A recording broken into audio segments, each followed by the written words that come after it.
வணக்கம், இது உங்கள் நியூஸ் 18 தமிழ்நாடு செய்திகளை தொகுத்து வழங்குவதற்காக நான் ஆர் தேவப்பிரியன். முதலில் தலைப்புச் செய்திகளை பார்க்கலாம். உக்ரைன் தலைநகர் கீவை சுற்றி வளைத்து ரஷ்ய ராணுவம் தொடர்ந்து தாக்குதல்.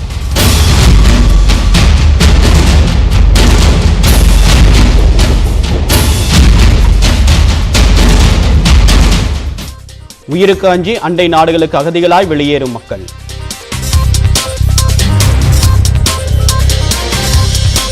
ரஷ்யாவின் தாக்குதலை உலக நாடுகள் வேடிக்கை பார்க்கின்றன. உக்ரைன் தனித்து விடப்பட்டிருப்பதாக அதிபர் செலன்ஸ்கி வேதனை.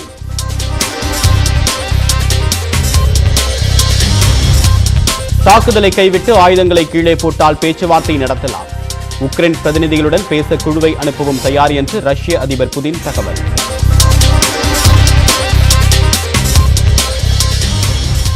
ஹங்கேரி, ருமேனியா நாடுகள் வழியாக இந்தியர்களை மீட்கும் பணி தொடக்கம். விமான கட்டணத்தை மத்திய அரசே ஏற்கும் என்றும் அறிவிப்பு.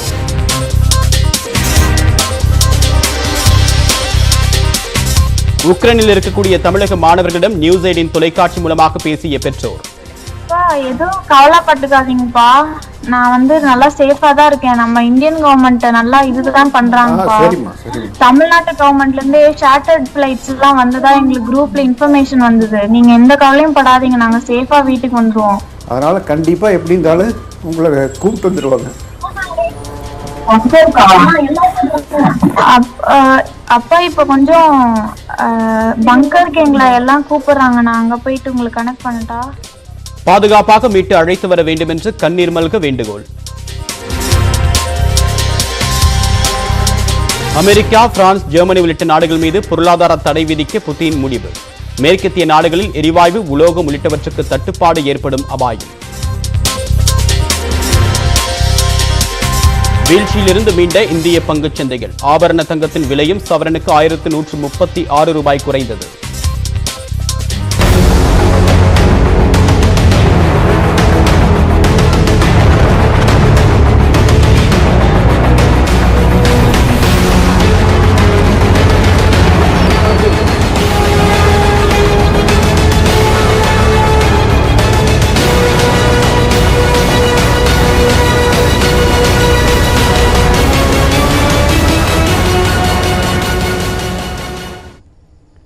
உக்ரைன் உடனான போரின் 2ஆம் நாளில் தலைநகர் கீவை கைப்பற்றக்கூடிய நோக்கத்தில் முன்னேறிக்கொண்டே அமைதி பேச்சுவார்த்தைக்கும் தயார் என்று ரஷ்யா அறிவித்துள்ளது.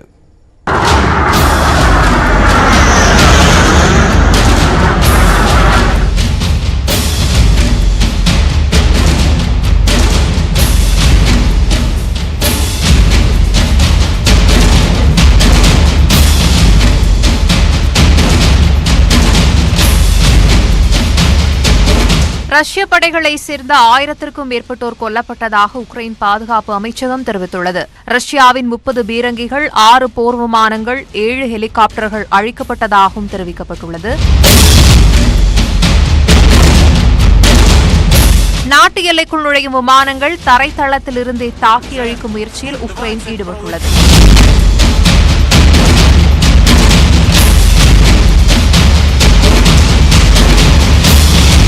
தலைநகர் கீவில் ரஷ்ய விமானத்தை உக்ரைன் ராணுவத்தினர் சுட்டு வீழ்த்தியதைத் தொடர்ந்து அவ்விமானம் அடுக்குமாடி குடியிருப்பில் விழுந்ததால் அந்த கட்டிடமே தீக்கிரையானது. உக்ரைன் ராணுவத்தினர் மீட்பு நடவடிக்கைகளில் ஈடுபட்டுள்ளனர்.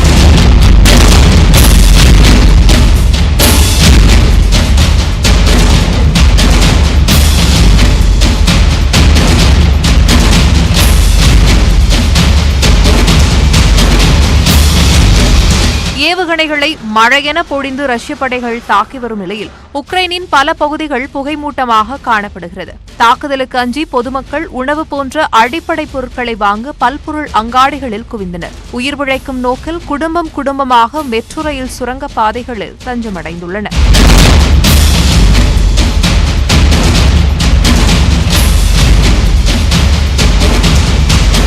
உக்ரைனிலிருந்து அண்டை நாடுகளில் தஞ்சமடைய நினைக்கும் மக்கள் வாகனங்களில் எரிபொருட்களை நிரப்ப பெட்ரோல் பங்குகளில் வரிசை கட்டி காத்திருக்கின்றனர்.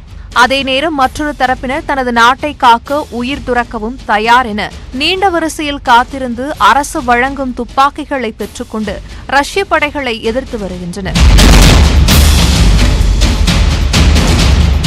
போரில் உக்ரைனை சேர்ந்து 150க்கும் மேற்பட்டோர் உயிரிழந்துள்ள நிலையில் 300க்கும் மேற்பட்டோர் காயமடைந்துள்ளனர். இந்நிலையில் ஐரோப்பிய நாடுகள் தங்களுக்கு ஆதரவாக போரிட முன்வர வேண்டும் என உக்ரைன் அதிபர் செலன்ஸ்கி அழைப்பு விடுத்துள்ளார். இந்நிலையில் உக்ரைனுக்கு ராணுவ தொழில்நுட்ப மற்றும் மனிதாபிமான உதவிகளை வழங்க ஸ்வீடன் முன்வந்துள்ளது.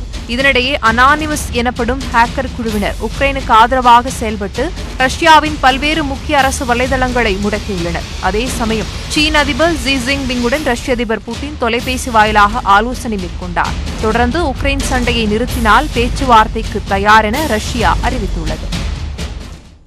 உக்ரைன் தனித்து விடப்பட்டிருப்பதாகவும் ரஷ்ய படைகளுக்கு தானே முதல் இலக்கு என்றும் உக்ரைன் அதிபர் செலன்ஸ்கி வேதனை தெரிவித்துள்ளார். இதனிடையே மேற்கத்திய நாடுகள் மீது பொருளாதார தடைகளை விதித்து ரஷ்ய அதிபர் விளாடிமிர் புதின் உத்தரவிட்டுள்ளார்.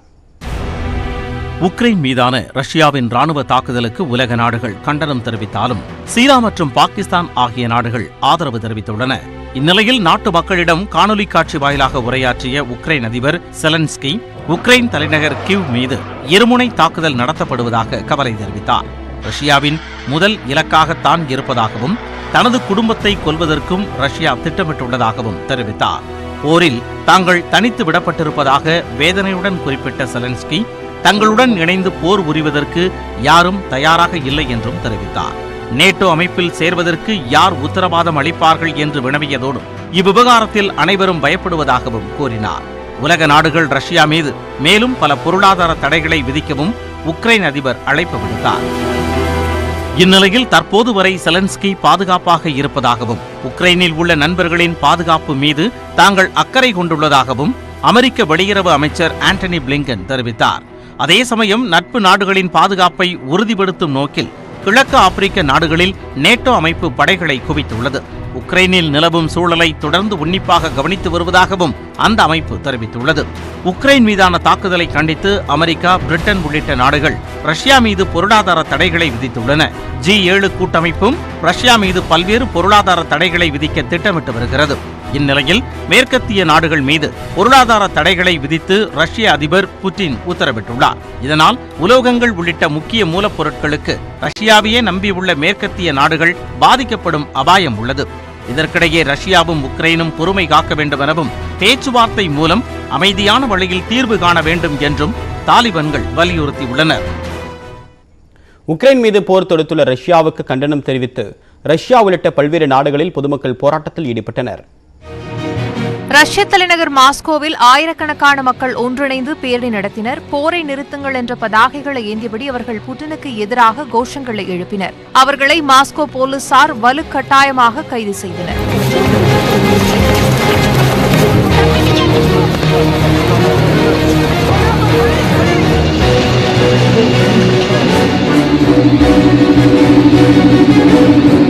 அமெரிக்காவில் New York, Los Angeles, San Francisco உள்ளிட்ட நகரங்களில் போராட்டங்கள் நடைபெற்றன. சான் பிரான்சிஸ்கோவின் சிட்டி ஹால் என்ற இடத்தில் குழுமிய இளைஞர்கள் புட்டினுக்கு எதிராக கண்டனங்களை பதிவு செய்தனர்.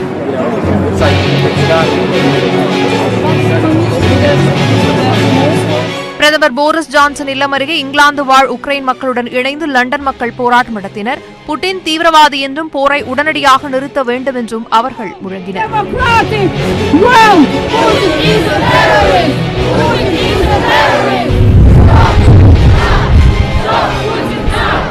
ரோம் நகரில் உள்ள ரஷ்ய தூதரகம் அருகே ஒன்று கூடிய மக்கள் உக்ரைன் மீதான போரை உடனடியாக முடிவுக்கு கொண்டுவர வேண்டும் என வலியுறுத்தி போராட்டம் நடத்தினர். உக்ரைன் மக்கள் அமைதியை விரும்புவதாகவும் அதிபர் புட்டின் அதனை சீர்குலைப்பதாகவும் குற்றம் சாட்டினர்.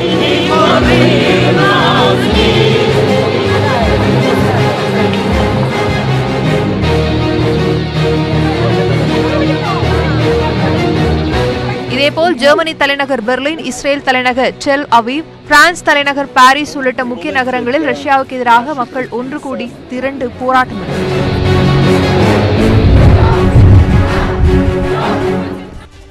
மேலும் அமைதிக்கான பேச்சுவார்த்தை நடத்த பெலாரஸ் தலைநகர் மின்ஸ்க் பகுதிக்கு குழுவை அனுப்ப தயார் என்றும் ரஷ்யா தெரிவித்துள்ளது. இதனிடையே ரஷ்ய படைகளால் கைப்பற்றப்பட்டுள்ள செயலிழந்த செர்னோபில் அணுமின் நிலையத்திலிருந்து வெளியேறக்கூடிய கதிர்வீச்சின் அளவு அதிகரித்து வருவதாக உக்ரைன் தெரிவித்துள்ளது. தனிமைப்படுத்தப்பட்ட அந்த பகுதியில் அதிகப்படியான கனரக ராணுவ வாகனங்களின் இயக்கம் மற்றும் ஏவுகணைகளால் உருவாகக்கூடிய அசுத்தமான கதிரியக்க தூசி ஆகியவை இதற்கு காரணமாக கூறப்படுகிறது.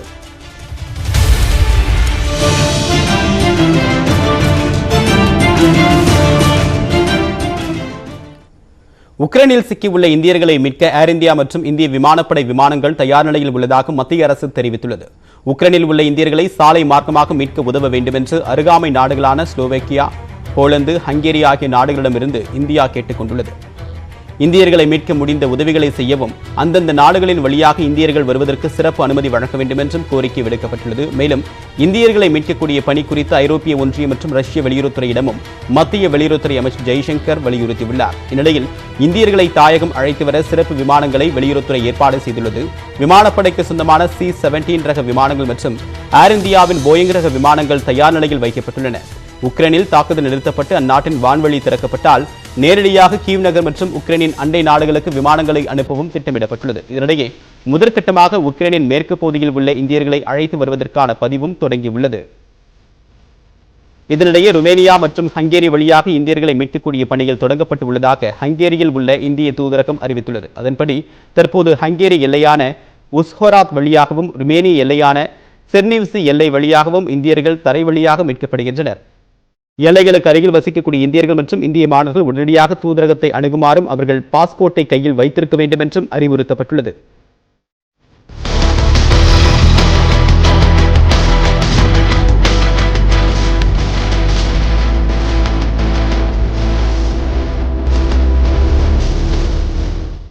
பாதுகாப்புக்காக இந்திய கொடியில் அடங்கிய வாகனங்களுடன் எல்லைப் பகுதிகளுக்கு வரவும் இந்திய அரசு அறிவுறுத்தியுள்ளது. இதனிடையே ரஷ்ய படைகள் தலைநகர் கீவிற்கு வெளியே சண்டையிட்டு வருவதாக உக்ரைன் ராணுவம் அறிவித்துள்ளது.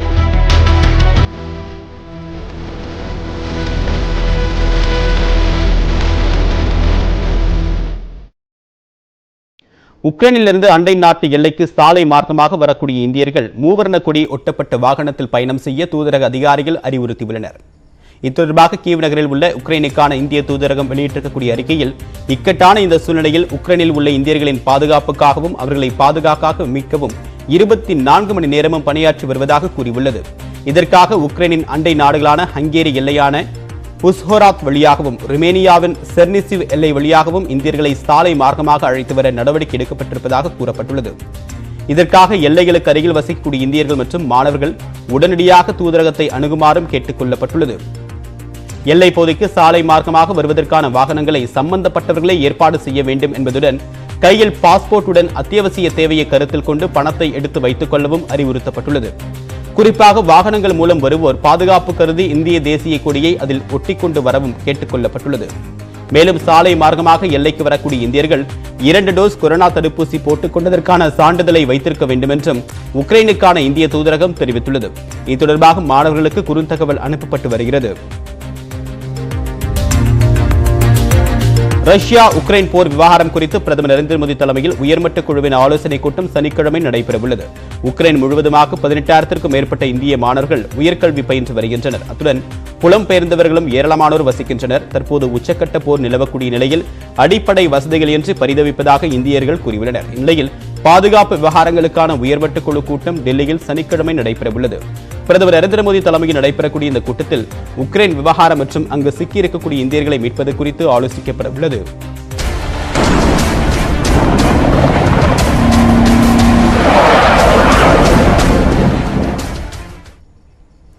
உக்ரைனில் சிக்கித் தவிக்கக்கூடிய மாணவர்களை மீட்க உதவக்கூடிய வகையில் நியூஸ் 18 தமிழ்நாடு எடுத்த முன்னெடுப்பை அடுத்து தமிழக மாணவர்களை தாயகம் அழைத்து வருவதற்கான செலவை தமிழ்நாடு அரசே ஏற்கும் என்று முதலமைச்சர் மு க ஸ்டாலின் அறிவித்துள்ளார். உக்ரைன் மீது ரஷ்யா போர் தொடுத்திருக்கக்கூடிய சூழ்நிலையில் அங்குள்ள இந்தியர்களை மீட்க மத்திய அரசும் தமிழக அரசும் பல்வேறு முயற்சிகளை மேற்கொண்டு வருகின்றன.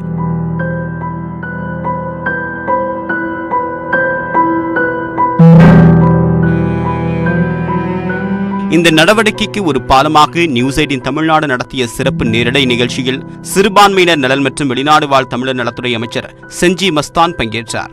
நேரடியாக மக்களின் கேள்விகளுக்கு பதிலளித்தவர் உக்ரைனில் 5000க்கும் அதிகமான தமிழக மாணவர்கள் உள்ள நிலையில் அவர்களை மீட்க கோரி 1000க்கும் மேற்பட்ட அழைப்புகள் வந்துள்ளதாக தெரிவித்தார். நியூஸ் 18 தமிழ்நாடு நேரலை நிகழ்ச்சியில் அமைச்சரை தொலைபேசியில் தொடர்பு கொண்டு உக்ரைனில் சிக்கியிருக்கக்கூடிய தங்களுடைய பிள்ளைகளை மீட்க பெற்றோர் கோரிக்கை விடுத்தனர்.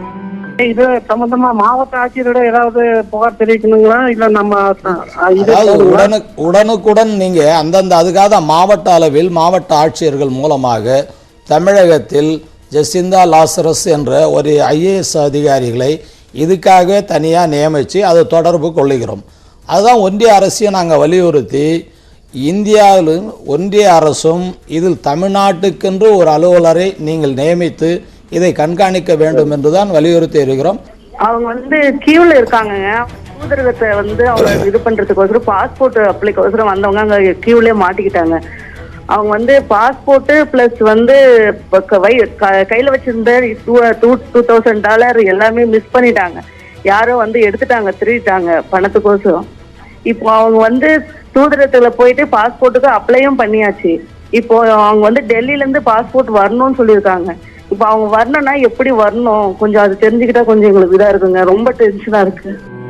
உக்ரைனில் படித்து வரக்கூடிய ரஞ்சினி என்ற மாணவியும் அவருடைய தந்தை மதனும் நியூஸ் 18 நிகழ்ச்சியில் பங்கேற்று பேசினர். அப்போது தன்னுடைய மகளுக்கு தைரியம் கூறி தந்தை கண் கலங்கினார். இந்த மாதிரி போர் நடைபெற்ற பகுதிகளில் இருந்து ஏமன் மற்றும் ஆப்கானிஸ்தானில் இருந்தெல்லாம் சண்டை நடக்கும்போதே வந்து இந்திய அரசாங்கம் வந்து அங்கே இருக்கிற பொதுமக்களை மீட்டு கொண்டு வந்திருக்காங்க, நம்ம நாட்டுக்காரங்களை கொண்டு வந்திருக்காங்க. இதில் வந்து நல்ல பயிற்சி இருக்குது, நம்ம இந்திய இராணுவத்துக்கும் பயிற்சி இருக்குது. அதனால் கண்டிப்பாக எப்படி இருந்தாலும் உங்களை கூப்பிட்டு வந்துடுவாங்க.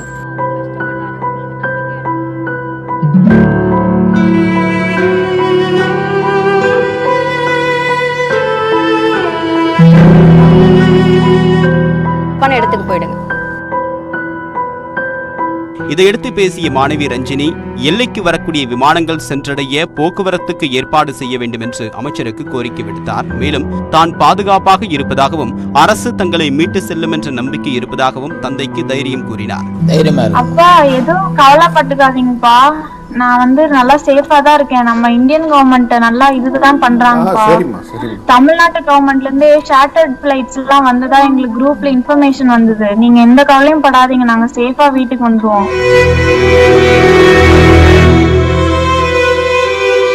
அப்போது உடனடியாக பதுங்கு குழிக்கு வர அழைப்பு வந்ததை அடுத்து ரஞ்சினி பதற்றத்துடன் நேரலையில் இருந்து வெளியேறினார்.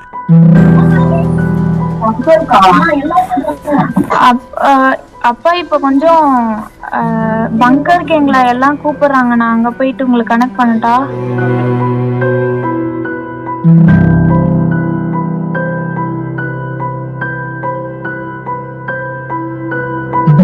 இதையடுத்து மாணவியின் தந்தை மதனுக்கு தைரியம் கூறிய அமைச்சர் செஞ்சி மஸ்தான், மாணவர்களை மீட்பதில் பெற்றோருக்கு உள்ள அதே பதற்றமும் அக்கறையும் அரசாங்கத்திற்கு உள்ளதாக கூறினார். நியூஸ் 18 தமிழ்நாடு தொலைக்காட்சியின் நேரலை நிகழ்ச்சி மூலமாக பெற்றோர் வைத்த கோரிக்கைகளை முதலமைச்சரிடம் கொண்டு செல்லப்பட்டு உரிய நடவடிக்கை எடுக்கப்படும் என்றும் அமைச்சர் உறுதியளித்தார். அதைத் தொடர்ந்து உக்ரைனில் சிக்கித் தவிக்கக்கூடிய தமிழ்நாட்டை சேர்ந்த மாணவர்கள் தாயகம் திரும்புவதற்கான செலவை தமிழ்நாடு அரசை ஏற்றுக்கொள்ளும் என்று முதலமைச்சர் மு.க.ஸ்டாலின் அறிவித்தார். உக்ரைனில் நிலவக்கூடிய அசாதாரண சூழலை கருத்தில் கொண்டு அங்கு கல்வி கற்கக்கூடிய புதுவை மாணவர்களை பாதுகாப்பாக மீட்டு தாயகம் அழைத்து வர நடவடிக்கை எடுக்க வேண்டும் என்று மத்திய அமைச்சரிடம் புதுவை முதலமைச்சர் ரங்கசாமி வலியுறுத்தியுள்ளார். மத்திய வெளியுறவுத்துறை அமைச்சர் ஜெய்சங்கர், உக்ரைன் நாட்டில் உள்ள இந்தியாவுக்கான தூதர் பார்த்தா சபத்தி ஆகியோரை தொடர்பு கொண்டு ரங்கசாமி பேசினார். அப்போது உக்ரைனில் உள்ள புதுச்சேரி மாணவர்களை பத்திரமாக மீட்டு புதுச்சேரிக்கு அனுப்பி வைக்க உரிய நடவடிக்கை மேற்கொள்ளுமாறு அவர் கேட்டுக் கொண்டுள்ளார்.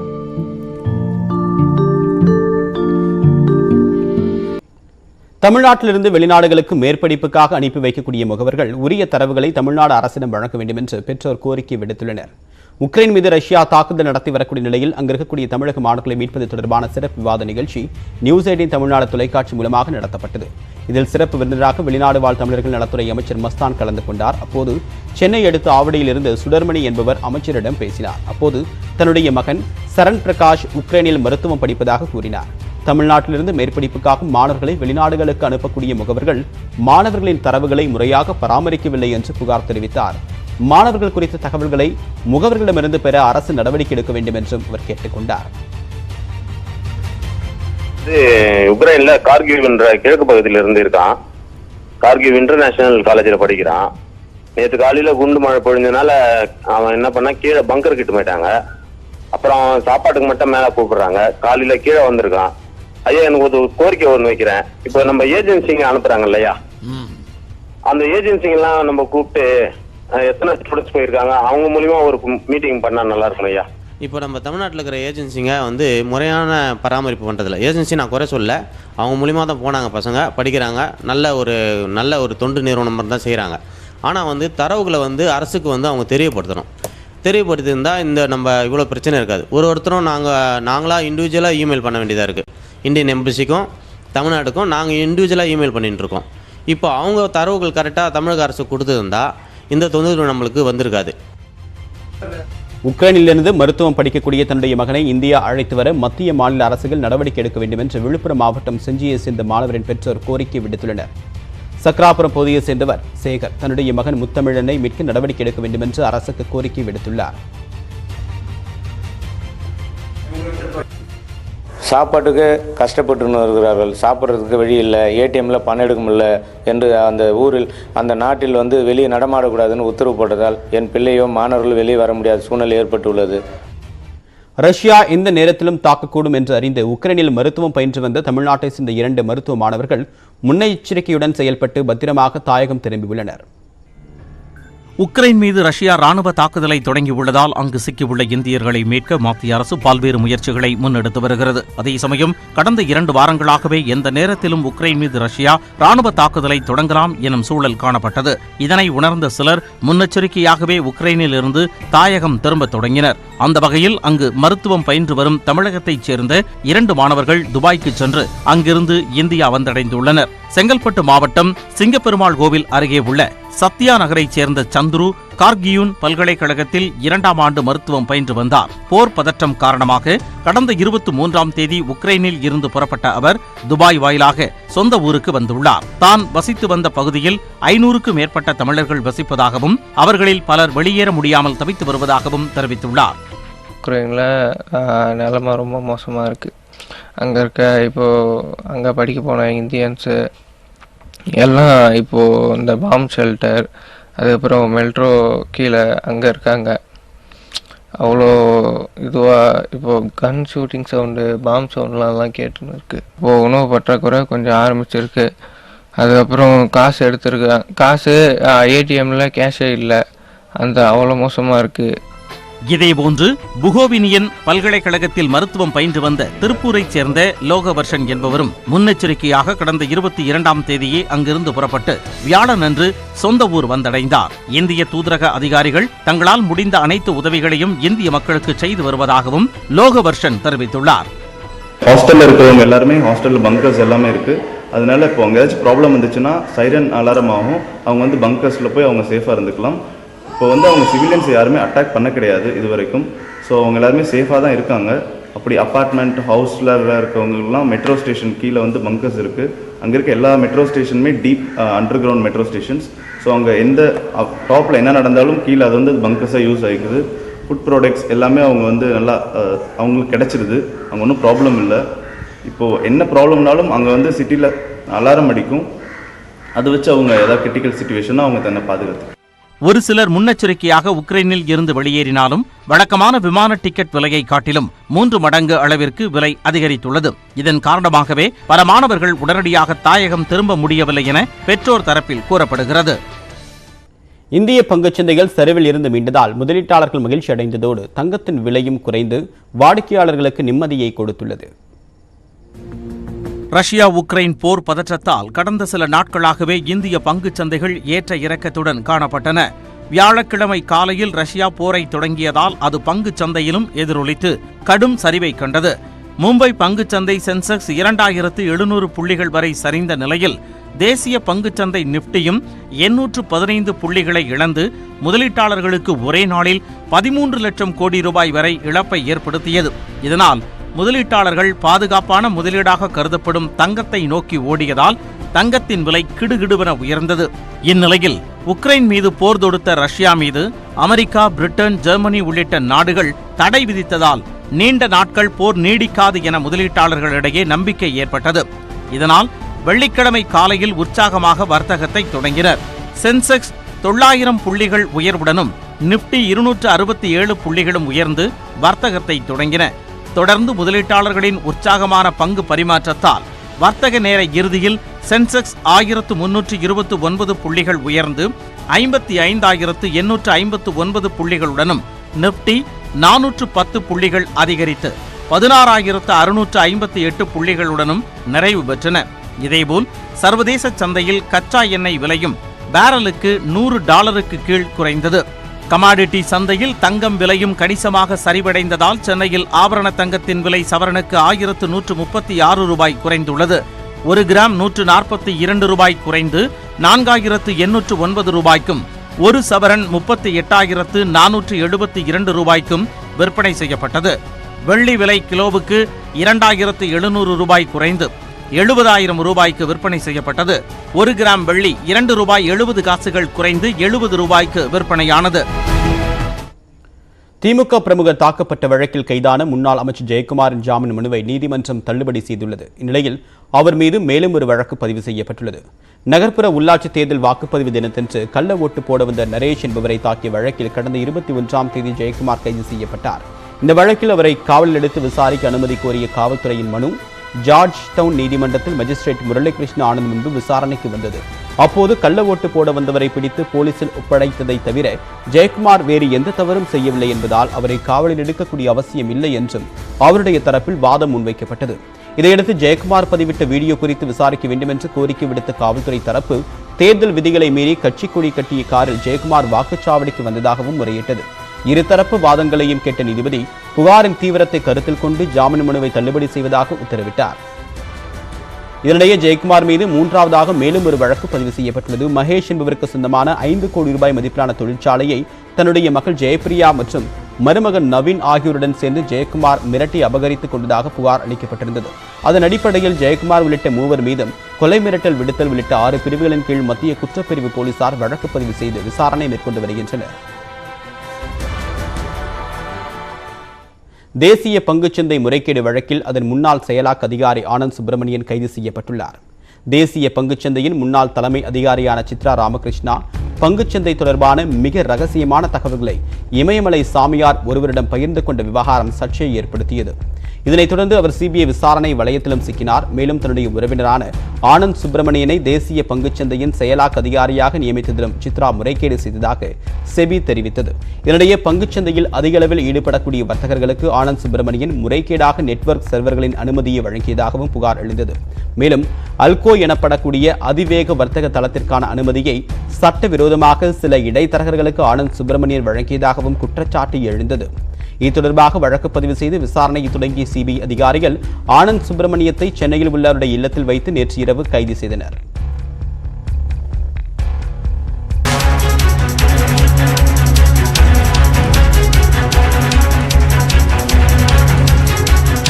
உக்ரைன் நாட்டில் ராணுவ ஆட்சியை அமல்படுத்துமாறு ரஷ்ய அதிபர் விளாடிமிர் புதின் தற்போது உத்தரவிட்டிருக்கிறார். ஆட்சி அதிகாரத்தை ராணுவம் கைப்பற்றினால் பேச்சுவார்த்தை நடத்துவது குறித்து தற்போது முக்கிய முடிவு எடுக்கப்பட்டிருக்கிறது. பொதுமக்களை கேடயமாக பயன்படுத்த வேண்டாம் என்றும் உக்ரைன் ராணுவத்திற்கு ரஷ்ய அதிபர் விளாடிமிர் புதின் தற்போது அறிவுறுத்தியிருக்கிறார். கூடுதல் தகவல் இணைகிறார் நம்முடைய சிறப்பு செய்தியாளர் சுசித்ரா. விவரம் என்ன? உக்ரைன் ராணுவத்தினர் தங்கள் மீதான, அதாவது ரஷ்யா மீதான தாக்குதலை நிறுத்திவிட்டு அந்நாட்டினுடைய அதிபர் விளாடிமிர் செலன்ஸ்கியை ஆட்சியில் இருந்து நீக்கினால் பேச்சுவார்த்தைக்கு தயாராக உள்ளதாக ரஷ்யாவுடைய அதிபர் தற்பொழுது விளாடிமிர் புதின் அந்த நாட்டு ராணுவத்தினருக்கு அழைப்பு அதிகாரப்பூர்வமாக விடுத்திருக்கிறார். மிக முக்கியமாக 2வது நாளாக ரஷ்யா உக்ரைன் மீது தாக்குதல் தொடர்ந்து நடத்தி வரும் நிலையில் உக்ரைனின் தலைநகரை தற்பொழுது ரஷ்ய படைகளானது நெருங்கி இருக்கின்றன. அங்கு தொடர்ச்சியான தாக்குதலானது ஏவுகணைகள் வாயிலாகவும் தற்பொழுது நடைபெற்று வருகிறது. இந்த நிலையில்தான் பேச்சுவார்த்தைக்கு ரஷ்யா தயாராக இருப்பதாக இன்று மாலை அந்நாட்டினுடைய அதிபர் அதிகாரப்பூர்வமாக அறிவித்திருந்த நிலையில் தற்பொழுது உக்ரைனுடைய அதிபர் விளாடிமிர் செலன்ஸ்கி அந்த பதவியில் இருந்து நீக்குவதற்கு ராணுவத்தினர் முயற்சிக்க வேண்டும். அவ்வாறு ராணுவத்தினர் நீக்கினால் பேச்சுவார்த்தைக்கு ரஷ்யா தயாராக இருக்கிறது என்ற ஒரு வேண்டுகோளை, ஒரு அறிவிப்பை தற்பொழுது ரஷ்யாவானது அதிகாரப்பூர்வமாகவே விடுத்திருக்கிறது. பல்வேறு இடங்கள், அதாவது உக்ரைனுடைய பல்வேறு மாகாணங்களில் படைகளானது ரஷ்ய படைகளை எதிர்த்து கடும் தாக்குதலில் ஈடுபட்டு வருகிறார்கள். பல்வேறு உயிரிழப்புகள் 2 தரப்புகளிலும் ஏற்பட்டு வரும் நிலையில் இந்த ஒரு கோரிக்கையை, ஒரு அறிவிப்பை தற்போது ரஷ்யாவானது வெளியிட்டிருக்கிறது. ஏற்கனவே பெலாரூஸ் ராணுவத்துடன் இணைந்து ரஷ்யாவானது இந்த தாக்குதலில் ஈடுபட்டு வருவதாகவும், இந்த ரஷ்யாவினுடைய தாக்குதலில் தன்னுடைய குடும்பம் தான் முதல் குறி என்ற ஒரு கருத்தை உக்ரைனுடைய அதிபர் ஜெலன்ஸ்கி தெரிவித்திருந்த நிலையில் தற்பொழுது ரஷ்ய அதிபர் புதின் இந்த ஒரு அறிவிப்பை, ஒரு வேண்டுகோளை உக்ரைனுடைய ராணுவத்தினருக்கு அதிகாரப்பூர்வமாக அறிவித்திருக்கிறார்கள். ராணுவத்தினர் ஜெலன்ஸ்கியை பதவியிலிருந்து நீக்குவதற்கு உதவி செய்தால் அந்த ராணுவ ஆட்சியினருடன் அவர்கள் பேச்சுவார்த்தைக்கு தயாராக இருப்பதாகவே தற்பொழுது புதின் அதிகாரப்பூர்வமாக தெரிவித்திருக்கிறார்கள். உங்களுடைய விரிவான தகவல்களுக்கு நன்றி சுசிதா.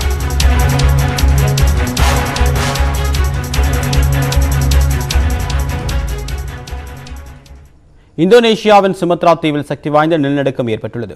இது தொடர்பான அந்நாட்டு அரசாங்கம் வெளியிட்டிருக்கக்கூடிய அறிவிப்பில் சுமத்ரா தீவில் 6.2 ரிக்டர் அளவு என்ற கோளில் சக்தி வாய்ந்த நிலநடுக்கம் ஏற்பட்டிருப்பதாக கூறியுள்ளது. சுமத்ரா தீவின் வடக்கு பகுதியில் இருந்த நிலநடுக்கம் ஏற்பட்டிருப்பதாகவும் தெரிவிக்கப்பட்டுள்ளது. நல்வாய்ப்பாக இந்த நிலநடுக்கம் கடலில் ஏற்பட்டதால் சுனாமி எச்சரிக்கை எதுவும் ஏற்படவில்லை என்றும் இந்தோனேஷிய அரசு அறிவித்துள்ளது. நிலநடுக்கத்தால் 2 பேர் உயிரிழந்திருப்பதாகவும் தகவல் வெளியாகியுள்ளது.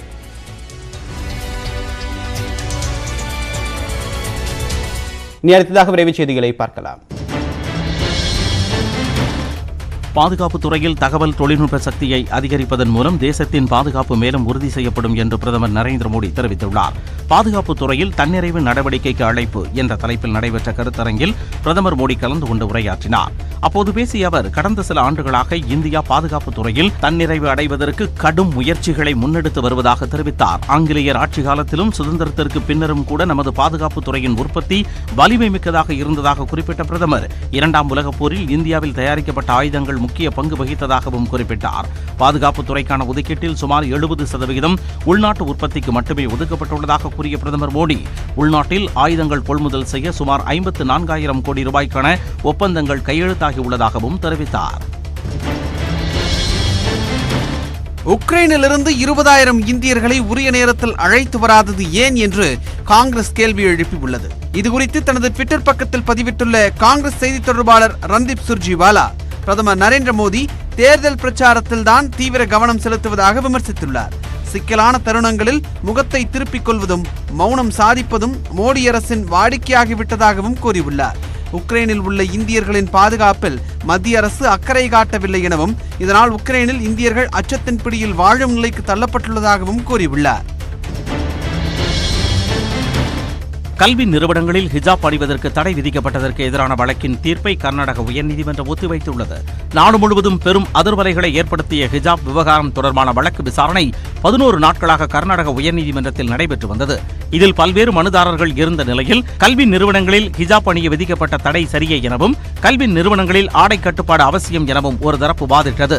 மதம் சார்ந்த நம்பிக்கைகளில் தலையிடக்கூடாது எனவும், ஹிஜாப் என்பதை தலையை மறைக்க உதவும் ஒரு சாதாரண துணியாக மட்டுமே கருத வேண்டும் எனவும் எதிர்தரப்பு வாதம் செய்தது. வெள்ளிக்கிழமை மட்டுமாவது கல்வி நிறுவனங்களில் ஹிஜாப் அணிய அனுமதி கொடுத்து இடைக்கால உத்தரவு பிறப்பிக்க வேண்டும் எனவும் கோரிக்கை வைக்கப்பட்டது. ஆனால் இடைக்கால உத்தரவு பிறப்பிக்க மறுத்த நீதிபதிகள் இறுதி உத்தரவை தேதி குறிப்பிடாமல் ஒத்திவைத்தனர். தூத்துக்குடி மாவட்டத்தில் பட்டாசு ஆலை விபத்தில் உயிரிழந்தவர்கள் குடும்பத்திற்கு தலா 3 லட்சம் ரூபாய் நிவாரண உதவியை முதலமைச்சர் மு க ஸ்டாலின் அறிவித்துள்ளார். கோவில்பட்டி வட்டம் துறையூரில் பட்டாசு ஆலையில் விபத்து ஏற்பட்டதில் 4 பேர் உயிரிழந்த செய்தி கேட்டு வேதனை அடைந்ததாக கூறியுள்ள முதலமைச்சர் உயிரிழந்தோர் குடும்பத்தினருக்கு இரங்கலை தெரிவித்துள்ளார். மேலும் விபத்தில் உயிரிழந்தோர் குடும்பத்தினருக்கு தலா 3 லட்சம் ரூபாய் வழங்க உத்தரவிட்டுள்ளார். விபத்து தொடர்பாக ஆலையை நடத்தி வரும் பிரபாகரன், மேலாளர் சீனிவாசன் உட்பட 4 பேர் மீது 4 பிரிவுகளில் போலீசார் வழக்கு பதிவு செய்துள்ளனர். தென்கிழக்கு வங்கக்கடல் மற்றும் அதனை ஒட்டிய தெற்கு அந்தமான் கடல் பகுதியில் வரும் பிப்ரவரி 28ஆம் தேதி ஒரு குறைந்த காற்றழுத்த தாழ்வு பகுதி உருவாக வாய்ப்புள்ளதாக சென்னை வானிலை ஆய்வு மையம் தெரிவித்துள்ளது. கிழக்கு திசை காற்றின் வேக மாறுபாடு காரணமாக தமிழகத்தில் 3 நாட்கள் மிதமான மழைக்கு வாய்ப்புள்ளது. நீலகிரி, கோவை, திண்டுக்கல், திருப்பூர், விருதுநகர், தேனி, தென்காசி, திருநெல்வேலி, ராமநாதபுரம் மற்றும் கன்னியாகுமரி மாவட்டங்களில் ஓரிரு இடங்களில் இன்று லேசானது முதல் மிதமான மழை பெய்யக்கூடும். சென்னையை பொறுத்தவரை அடுத்த 24 மணி நேரத்திற்கு வானம் ஓரளவு மேகமூட்டத்துடன் காணப்படும். காலை நேரங்களில் லேசான பனிமூட்டம் காணப்படும். கடந்த 24 மணி நேரத்தில் அதிகபட்சமாக பாபநாசத்தில் 1 சென்டிமீட்டர் மழை பதிவாகியுள்ளது. தென் தமிழக கடலோர பகுதிகள் மற்றும் குமரி கடல் பகுதிகளில் பலத்த காற்று வீசும் என்பதால் 2 தினங்களுக்கு இப்பகுதிகளுக்கு மீனவர்கள் எச்சரிக்கையுடன் செல்ல அறிவுறுத்தப்பட்டுள்ளது. திமுக எம்எல்ஏ உதயநிதி ஸ்டாலினுக்கு எதிரான தேர்தல் வழக்கை தள்ளுபடி செய்து சென்னை உயர்நீதிமன்றம் உத்தரவிட்டுள்ளது. உதயநிதி ஸ்டாலினின் வெற்றியை எதிர்த்து தேசிய மக்கள் கட்சி வேட்பாளரான எம்.எல். ரவி உயர்நீதிமன்றத்தில் வழக்கு தொடர்ந்திருந்தார். அதில் தன் மீதான குற்ற வழக்கு விவரங்களை உதயநிதி முழுமையாக தெரிவிக்கவில்லை என குற்றம் சாட்டப்பட்டிருந்தது. இந்த வழக்கு நீதிபதி பாரதிதாசன் முன்பு பலமுறை விசாரணைக்கு வந்த நிலையில் இருதரப்பும் வாதங்களை தொடங்காமல் இருந்தன. இந்த நிலையில் வழக்கை வாபஸ் பெறுவதாக மனுதாரர் தரப்பில் தெரிவிக்கப்பட்டது. அதே சமயம் மனுதாரர் வைப்புத் தொகை செலுத்தாமல் வழக்கு தொடர்ந்ததாக உதயநிதி தரப்பில் கூறப்பட்டது. வைப்புத் தொகை செலுத்தாமல் தாக்கல் செய்யப்பட்ட வழக்கை வாபஸ் பெற அனுமதி மறுத்த நீதிபதி உதயநிதி வெற்றியை எதிர்த்த 2 வழக்குகளையும் தள்ளுபடி செய்து உத்தரவிட்டார். உதயநிதிக்கு எதிராக பிரேமலதா என்ற வாக்காளர் தொடர்ந்த தேர்தல் வழக்கு மட்டும் தற்போது நிலுவையில் உள்ளது. மற்ற செய்திகளை ஒரு சிறு இடைவேளைக்கு பிறகு பார்க்கலாம்.